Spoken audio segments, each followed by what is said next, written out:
Selamat siang teman-teman, selamat datang kembali di kelas kita hari ini.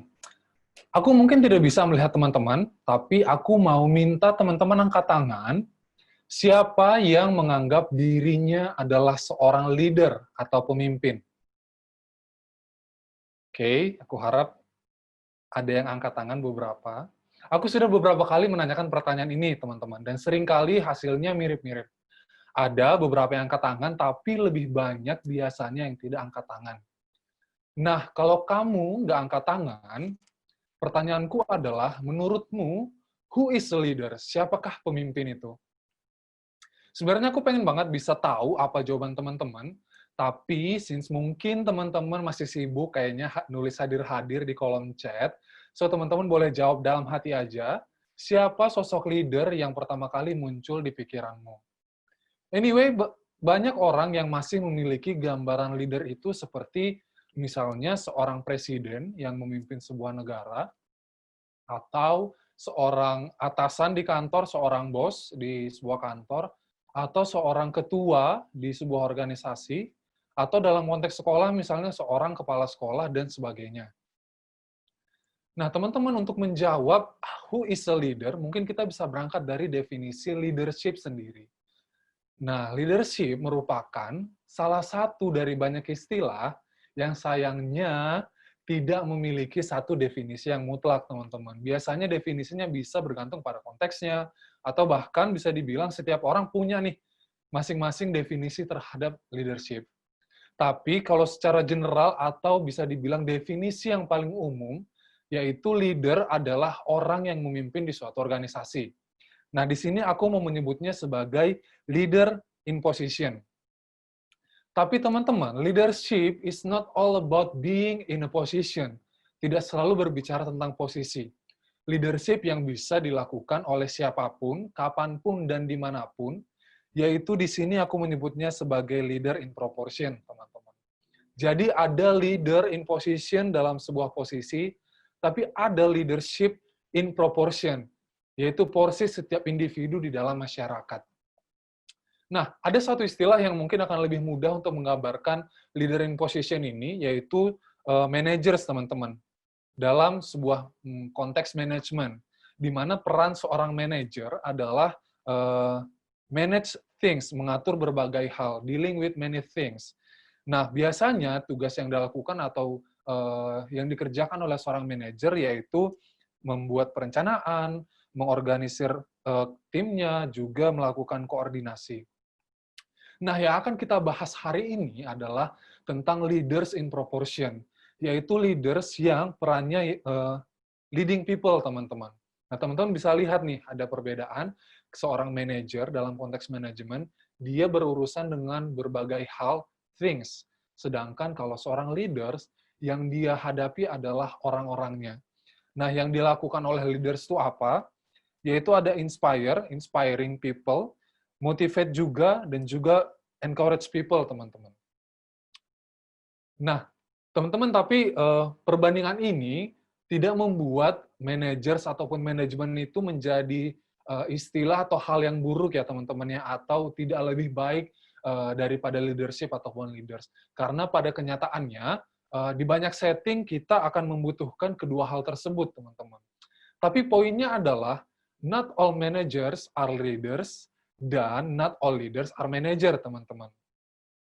Nah, tapi untuk menyimpulkan, leaders who inspire, motivate, dan juga encourage ini, kita mau menyebutnya sebagai, di sini aku menyebutnya sebagai everyday leadership. Kenapa? Karena pada dasarnya leadership ini merupakan setiap cara kamu berpikir, cara kamu bertindak, sehari-hari yang mana sangat sedikit hubungannya dengan gelar ataupun posisimu dalam suatu kelompok atau organisasi. Nah, pertanyaannya mungkin adalah bagaimana kita bisa melakukan atau praktis everyday leadership ini dalam kehidupan kita sehari-hari. Nah, sama dengan definisinya yang banyak nih, teman-teman, mungkin ada ratusan atau bahkan kalau bukan ribuan cara untuk praktis everyday leadership ini. Tapi aku mau bagikan satu cara yang bisa dibilang merangkum semua yang sudah kita bahas tadi. Namanya adalah the 30 second rule, teman-teman. yang ditulis oleh seorang expert on leadership, seorang pakar di bidang leadership, namanya adalah John C. Maxwell, dalam bukunya yang berjudul 25 Ways to Win with People. Nah, bagaimana kita bisa melakukan the 30 second rule ini? Yang pertama, John C. Maxwell menyebutkan forget about, atau teman-teman perlu melupakan sesuatu. Melupakan apa? Jadi teman-teman, kalau kita perhatikan kecenderungan orang ketika akan bertemu dengan orang lain adalah dia akan mencari cara bagaimana dia bisa terlihat oke. Dia bisa looks good di depan orang lain. Nah, dan untuk practice everyday leadership ini, melakukan the 30 second rule-nya, yang perlu teman-teman lakukan pertama adalah justru melakukan kebalikan yang tadi, teman-teman. Jadi ketika kamu mau bertemu dengan orang lain, alih-alih kamu fokus terhadap dirimu sendiri, bagaimana kamu bisa kelihatan keren, oke, coba pikirkan bagaimana cara untuk membuat orang lain tersebut bisa terlihat oke. Jadi instead of kita berusaha membuat diri kita terlihat lebih baik, kita memikirkan bagaimana cara orang lain bisa terlihat lebih baik. Nah, yang kedua, dia menyebutkan teman-teman perlu bertanya, ask. So, sebelum kamu akan bertemu dengan seseorang atau dengan orang lain, coba tanya dalam hati, kira-kira apa yang bisa kukatakan kepada mereka? To inspire, to motivate, to encourage mereka. Mungkin kamu bisa melakukannya dengan berterima kasih untuk apa yang mereka sudah lakukan, atau mungkin memuji pencapaian mereka, apa yang sudah yang mereka capai, atau bahkan sesederhana memuji penampilan mereka. Apa hal positif yang bisa kamu sampaikan kepada orang tersebut. Nah, yang ketiga, do it, the 30 second rule-nya. Nah, untuk merangkumnya, yang teman-teman bisa lakukan adalah dengan memberikan yang pertama attention, perhatian teman-teman, yang kedua afirmasi, dan juga apresiasi dari teman-teman. John C. Maxwell menyebutkan ketiga hal ini sebagai the AAA treatment. Nah, teman-teman melakukan the 30 second rule ini dengan melakukan the AAA treatment ini, memberikan atensi, afirmasi, dan juga apresiasi kepada orang yang akan teman-teman temui. Dan yang pasti, yang keempat, teman-teman perlu ingat, remember, di dalam 30 detik pertama, ketika teman-teman bertemu dengan orang lain, teman-teman bisa melakukan, memberikan the AAA treatment tadi kepada orang-orang yang teman-teman temui. Teman-teman memberikan atensi teman-teman memberikan afirmasi teman-teman, dan juga apresiasi teman-teman. Nah, teman-teman mungkin 30 second rule ini 30 detik terasa sangat singkat ya teman-teman ya.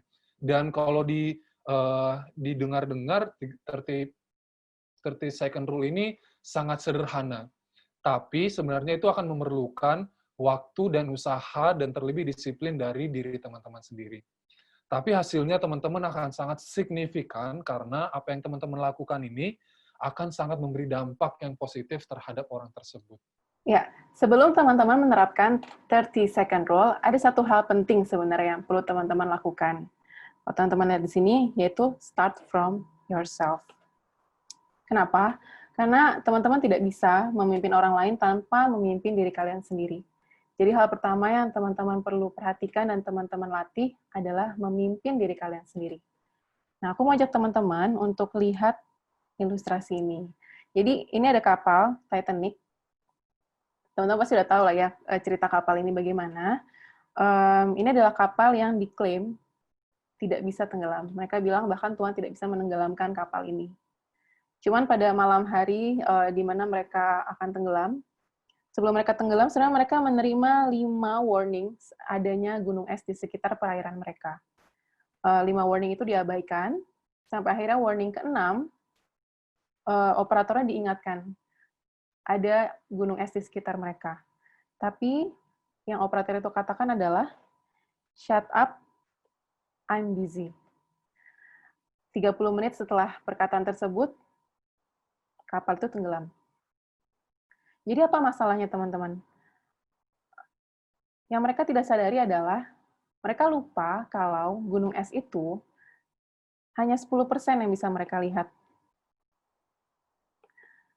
Sisanya, sebesar ini, 90% tidak bisa mereka lihat. Mereka melebih-lebihkan kekuatan mereka kira mereka ya tidak bisa tenggelam, Tapi mereka lupa ada kekuatan lain yang lebih besar, yaitu gunung es ini, dan itu melumpuhkan kapal tersebut. Nah, sama seperti leadership, kita bisa menggambarkan leadership seperti gunung es ini, teman-teman.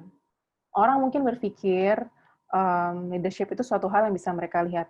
Ini 10% sebenarnya. Apa yang mereka lihat sebenarnya hanya 10% dari apa yang sebenarnya ada dalam diri orang tersebut.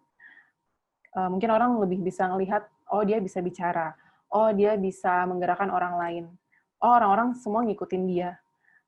Baru itu dikatakan leader yang baik.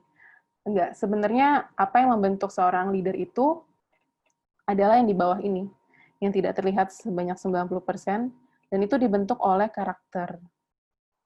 Ini yang sebenarnya membentuk seorang pemimpin. Dia akan jadi pemimpin seperti apa, baik buruk, itu tergantung karakternya. Jadi, the visible is only a reflection of the invisible. Jadi, apa yang teman-teman lihat di luar, itu sebenarnya adalah cerminan apa yang ada di dalam mereka, apa yang terbentuk selama mereka hidup selama ini.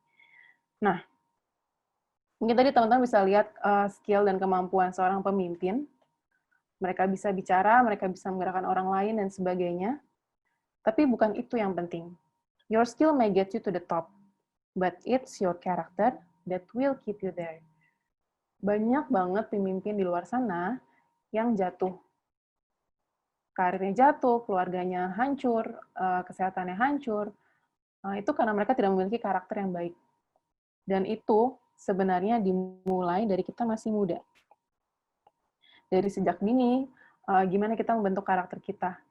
Hal-hal kecil deh, kayak seberapa sering sih kita bohong kecil-kecilan supaya dia nggak baik atau nggak ada masalah.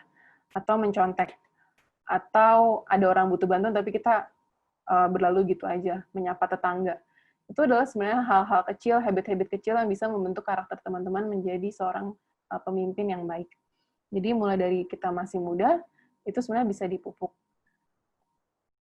Nah, sekarang pertanyaannya adalah, gimana teman-teman mulai memimpin diri kalian sendiri? Aku mau bagiin 3 hal. Yang pertama itu ada self-reflection. Self-reflection ini apa? Jadi teman-teman bisa ngambil waktu sehari 2-5 menit. Coba teman-teman pikirin hal-hal yang terjadi pada hari itu. Teman-teman ketemu siapa, apa yang terjadi, apa respon teman-teman terhadap suatu kejadian. Coba teman-teman nilai apakah respon teman-teman itu baik, tidak baik, kurang baik. Nah, itu teman-teman bisa coba refleksikan. Nggak semua hal yang buruk yang teman-teman perlu refleksikan, tapi hal baik pun teman-teman perlu ingat. Oh, hari ini saya sudah berhasil menyelesaikan tugas dengan tepat waktu. Oh, hari ini saya berhasil mengajarin adik saya, padahal sebenarnya saya males sih. Gitu. Nah, itu baik untuk teman-teman ingat. Kemudian, jika suatu hari nanti, teman-teman menghadapi sebuah situasi yang ternyata mirip dengan kejadian sebelumnya, atau mungkin hanya berbeda konteks, teman-teman akan langsung ingat, inilah posisi di mana self-regulation bisa berguna. Saat teman-teman udah aware dengan sikap teman-teman di refleksi tadi, pas kejadian yang sama terjadi, teman-teman bisa mulai ingat, teman-teman bisa mulai meregulasi sikap atau respon yang akan teman-teman keluarkan. Udah mau marah nih, tapi teman-teman ingat bahwa, oh aku pernah mikir nih ternyata kalau aku marah, aku suka menyakiti hati orang lain. Nah, sangat disarankan dengan self-regulation itu kalian think first, then respond. Itu akan sangat menolong kalian punya pengendalian diri yang lebih baik. Dan sebenarnya kalian itu punya kuasa, kalian itu punya kontrol atas sikap yang akan kalian keluarkan kepada orang lain. Atau kepada satu situasi. Bahkan situasi yang tidak kalian bisa kontrol pun, kalian bisa kontrol sikap kalian mau seperti apa. Jadi intinya, self-regulation itu bukan emotion above thinking. Bukan emotion without thinking. Bukan emotion with wrong thinking, tapi emotion with the right thinking. Itu yang akan menolong kalian menyikapi emosi kalian. Kalian bisa marah, kalian bisa sedih, it's okay. Tapi respon setelah kalian merasakan emosi itu bagaimana, itu yang bisa kalian kontrol. Yang terakhir, kalian butuh self-discipline. Untuk tadi kalian juga bisa self-regulate diri kalian perlu self-discipline. Nah, self-discipline ini apa sih? Kesannya kok kayak boring banget ya. Tapi ini adalah kunci dari semua habit lainnya. Self-discipline itu adalah kemampuan kalian untuk melakukan hal yang benar, walaupun kalian nggak suka lakuin itu. Aku mau kasih ilustrasi lewat gambar ini. Jadi ini ada orang dengan tangannya terbentang, satu di atas, satu di bawah. Yang atas itu namanya uphill, yang bawah itu namanya downhill. Semua hal yang mulia, semua hal yang baik, semua hal yang berguna, yang bermanfaat, itu adanya di uphill. Dan itu nggak bisa dicapai dengan gampang dan cepat. Itu nggak bisa dengan instan ada ke kalian. Itu tidak datang begitu saja dengan ke kalian. Bukan suatu hal yang ya tiba-tiba jatuh aja gitu dari atas. Enggak. Tapi kalian harus berjuang, kalian harus melangkah, memanjat bukit itu, karena itu memang ada di atas. Dan itu bukan suatu hal yang mudah didapatkan. Masalahnya, kita tuh seringkali punya habit yang downhill. Semua hal yang tidak berguna, semua hal yang tidak penting, semua hal yang tidak baik. Disitulah titik perjuangannya, gimana kita yang punya habit downhill ini bisa berjuang ke uphill. Nah, self-discipline inilah kuncinya. Percayalah, orang yang nggak punya self-discipline, itu akan sangat sulit ditolong. Jadi, untuk menjadi seorang yang bisa menjadi pemimpin yang baik, self-discipline adalah kunci yang sangat penting. Kalian mau excellent dalam bidang tertentu, kuncinya adalah konsistensi. Gimana bisa konsisten? Kalian punya self-discipline. Nah, itu yang bisa menolong kalian jadi orang yang excellent. Itu contoh. Oke, next. Nah, kita mau exercise. Aku minta tolong teman-teman untuk ambil sebuah kertas post-it atau kertas kecil apapun, dan ambil pulpen kalian. Kalian coba pikirin, identify several positive things you don't like doing. Coba kalian pikirin, selama ini kalian ada nggak sih hal-hal positif, yang sebenarnya positif, tapi kalian nggak suka lakukan. Coba kalian list mungkin 5. Coba bikin 5, coba tulisin di post-it tersebut. Mungkin kalian bisa kasih contoh, kalau aku kasih contoh adalah misalnya main Instagram terlalu lama. Hal positif ya. Aku tahu aku harus belajar, tapi kadang aku nunda. Akhirnya aku melakukan hal yang lain yang aku suka, misalnya main Instagram. Atau hal positif lainnya aku tahu baik adalah baca buku dengan rutin supaya aku makin menambah wawasannya. Nah, itu juga bisa. Tapi aku selalu menunda itu. Nah, hal seperti itu. Hal-hal yang kalian tahu sudah baik dan perlu dilakukan, tapi kalian nggak suka banget lakukan itu. Coba di list di kertas itu 5 hal. Oke? Nah, kalau udah, kalian bisa pilih 2 aja. 2 yang kalian pikir pengen banget kalian perbaiki dari 5 hal yang tadi kalian udah tuliskan. Jadi aku mau ajak teman-teman selama 2 minggu ke depan, kalian bisa coba melakukan hal-hal ini yang tadi kalian nggak suka lakukan, coba kalian jadikan itu habit selama 2 minggu ke depan. Jadi pilih yang kira-kira masih visible kalian lakukan, 2 aja. Kalau udah, mungkin bisa kalian lingkarin dari 5 itu, mana yang kira-kira pengen kalian lakukan. Oke? Dah. Thank you, teman-teman. Nah, kita lanjut ya. Nanti teman-teman bisa lanjutin kalau belum selesai. Pertanyaan terakhir adalah, why leadership? Kenapa sih aku harus jadi pemimpin? Kenapa harus ada pemimpin? Aku nggak suka jadi pemimpin. Aku mah sukanya nungguin aja lah. Ada yang di depan, terus aku tinggal ngikutin. Masalahnya nggak bisa gitu. Kenyataannya, everyone influences someone. Kalian sadari atau tidak, kalian itu mempengaruhi orang lain di sekitar kalian. Bahkan sebuah penelitian bilang, an introvert bisa menginfluence 10.000 orang dalam sepanjang umur hidupnya. Bayangin 10.000 orang. Kalau kalian manfaatkan itu dengan baik, wah, itu akan membuat dunia jauh lebih baik kan. Kalau kalian bisa menginfluence orang lain dengan karakter kalian yang baik gitu. Nah, kalau kalian masih merasa, kayak nggak bisa deh gitu, coba kalian ingat mosquito, nyamuk. Coba deh kalian sekali-kali di kamar, nggak ada kipas, nggak ada AC, terus sama nyamuk aja gitu, berdua. Itu pasti kan akan sangat terganggu, karena dia berisik dan dia akan terus gigitin kita gitu. Nah, nyamuk aja bisa pengaruhin kalian sebegitunya, apalagi kalian yang punya akal budi, kalian punya kekuatan, kalian punya kelebihan, punya talenta.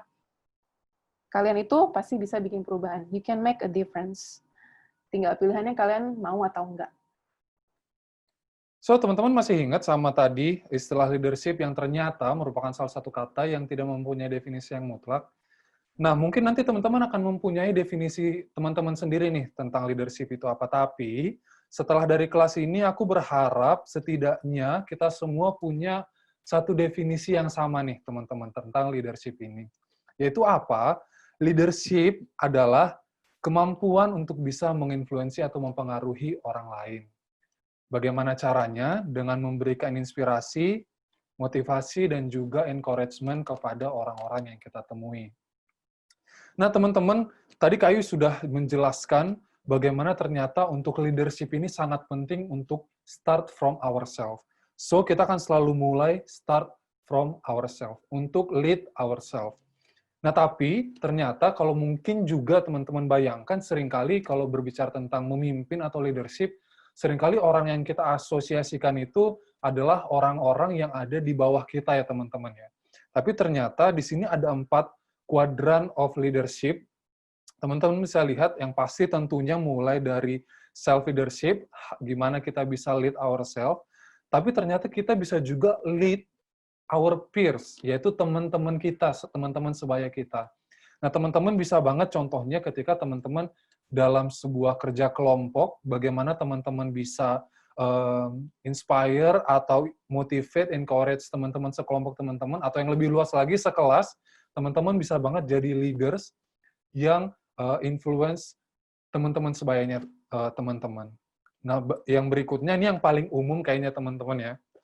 Bagaimana kita bisa leading orang yang ada di bawah kita, misalnya kalau seorang ketua kelas dengan anggota-anggotanya, dan ternyata yang cukup buatku mengagetkan adalah ternyata konteks leadership ini tidak berhenti di situ aja, teman-teman. Bahkan dalam konteks yang keempat ini, yaitu leading up, ternyata atasan kita, atau bos kita, atau orang yang berada di posisinya lebih tinggi dari kita, kita bisa berperan sebagai seorang leader untuk mereka.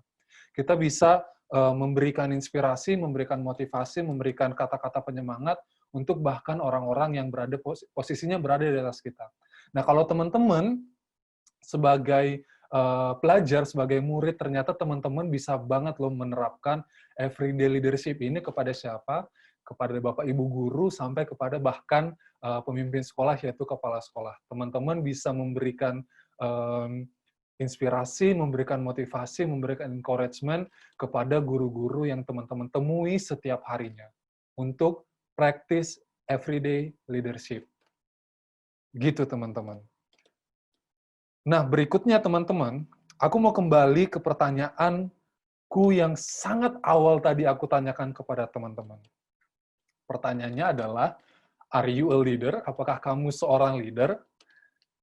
Nah, setelah pembahasan kita hari ini, sepertinya jawabannya adalah yes, you are a leader. Tapi, ada if-nya teman-teman. You are a leader if you choose to. Kamu adalah seorang pemimpin, kamu adalah seorang leader jika kamu memilih untuk menjadi seorang leader atau seorang pemimpin. Dengan memberikan motivasi, inspirasi, encouragement kepada orang, dan yang pasti, start from yourself. So, are you a leader, teman-teman? Silakan teman-teman jawab. Teman-teman Beneran Indonesia sudah menyiapkan satu exercise juga yang bisa teman-teman lakukan untuk melihat bagaimana gaya kepemimpinan teman-teman, atau bagaimana leadership style-nya teman-teman. Nah, namanya adalah leadership kompas, teman-teman. Dan mengapa teman-teman perlu untuk mengerjakan atau melakukan leadership kompas ini? Karena nanti dari hasilnya, teman-teman akan bisa melihat apa yang menjadi kekuatan dari leadership-nya teman-teman. Apa yang menjadi kata kunci dari gaya kepemimpinan teman-teman. Dan nanti akan menolong teman-teman untuk memiliki gaya atau cara berpikir ketika teman-teman bekerja sama dalam tim. Dan harapannya, setelah teman-teman mengetahui apa yang menjadi kekuatan teman-teman dalam leadership, teman-teman bisa memperkuat atau mempelajari kualitas tersebut dan mengembangkannya untuk menjadi seorang leader yang lebih baik lagi. Nah, nanti teman-teman bisa masuk ke link yang di sini, ke bit.ly KB Natalia yang 3. Nanti teman-teman tinggal masuk ke link tersebut, teman-teman bisa mengikuti instruksi yang ada, dan ini gampang banget, teman-teman. Soalnya nggak susah sama sekali, teman-teman tinggal menjawab dengan pilihan yang ada, dan tidak ada jawaban yang benar salah, tidak ada jawaban yang baik buruk. Masing-masing pertanyaan ini bisa jadi berlaku untuk semua orang, tapi nanti teman-teman perlu melihat mana yang paling menggambarkan diri teman-teman. Dan nanti hasilnya akan kita kirimkan, akan kakak-kakak beneran yang saya kirimkan ke email masing-masing dari teman-teman. So, pastikan email yang teman-teman masukkan sudah benar dan tidak salah. Nanti teman-teman bisa melihat kira-kira bagaimana sih gaya kepemimpinan teman-teman. Nah, teman-teman tadi juga dengan Kak Ayu sudah melakukan latihan atau exercise untuk self-discipline. Teman-teman sudah menuliskan 5 hal dan juga memilih 2 hal yang akan teman-teman latih untuk melatih self-discipline teman-teman. Itu juga nanti teman-teman akan upload, kalau 2 minggu lalu, teman-teman menguploadnya apa yang sudah teman-teman pelajari, tapi di kesempatan kali ini teman-teman akan mengupload exercise yang sudah tadi teman-teman lakukan. Dan yang akan teman-teman kerjakan 2 minggu ke depan tentunya teman-teman ya. Jadi nanti setelah teman-teman upload, teman-teman akan punya kesempatan untuk mengisi leadership kompasnya. Itu aja teman-teman untuk kelas kita hari ini. Terima kasih banyak sudah memperhatikan, sudah mendengarkan. Sampai jumpa di kelas kita berikutnya.